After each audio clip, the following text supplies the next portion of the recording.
Firstly, pull the guard towards the handle to check if the chain brake is engaged. Loosen the screws with the wrench and then take the screws off to open the side panel.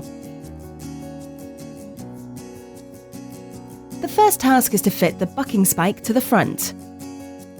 Initially turn the screws in by hand. Then use the supplied Allen key to provide a secure fit. Turn the chainsaw onto its side and remove the bar from its cover. Install the bar over the two central fixings. Now for the chain.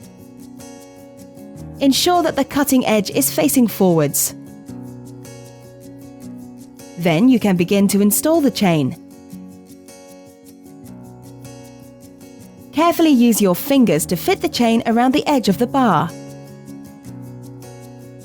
Notice which way the cutting edge is facing. Double-check the direction of your chain before continuing.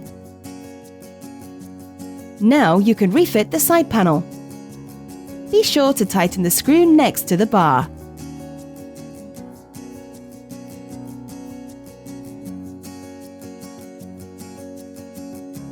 Primrose. Everything for the garden.